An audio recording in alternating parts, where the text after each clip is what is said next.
Everyone, welcome back to our channel. কেমন আছো তোমরা সবাই? আশা করছি ভালো আছো। আমরাও কিন্তু অনেক ভালো আছি। তো চলে এসেছি কিন্তু আবার একটা নতুন ব্লগ নিয়ে। আর দেখতেই তো পারছো আমি কিন্তু এখন রয়েছি রান্নাঘরে। তো আজকে করব আমি ফার্স্ট টাইম বিরিয়ানি। তো কী করে করব সেটাই তোমাদের সাথে একটু শেয়ার করব। চলো দেখতে থাকো। দেখো, প্রথমে কিন্তু আমি এই যে ব্রেস্তাটা ভেজে নিই।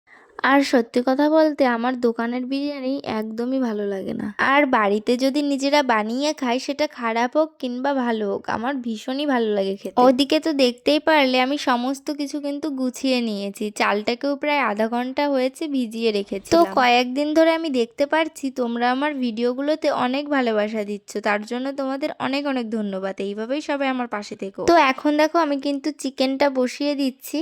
আমি ভেবেছিলাম আমার বিয়ের প্রত্যেকটা ভিডিও তোমাদের সাথে শেয়ার করব, কিন্তু কি করব বলো, আমি তো টাইমই পাইনি। বিয়েতে আমি কি কি কেনাকাটা করেছিলাম সেগুলোও তোমাদের সাথে আমি শেয়ার করতে পারিনি, তো কি আর করা যাবে।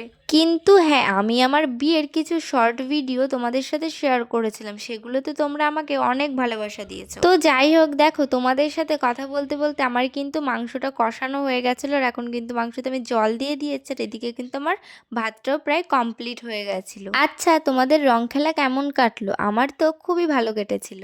এখন দেখো বিরিয়ানিটাকে দমে বসানোর জন্য রেডি করছি। আমি বিরিয়ানি একদম ঘরোয়াভাবে রান্না করি। তোমরা কি আমার ডেলি ব্লগ দেখতে চাও? তাহলে কিন্তু আমাকে অবশ্যই কমেন্ট করে জানিও। তো দেখো আমার কিন্তু বিরিয়ানি একদম রেডি হয়ে গেছে। সেন্টটা তো খুব সুন্দর বেরোচ্ছিল, দেখা যাক খেয়ে কেমন হয়েছে।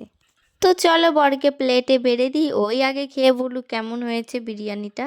ও তো বলছিল খুবই সুন্দর হয়েছে খেতে। ও তো খারাপ হলেও বলবে যে ভালো হয়েছে।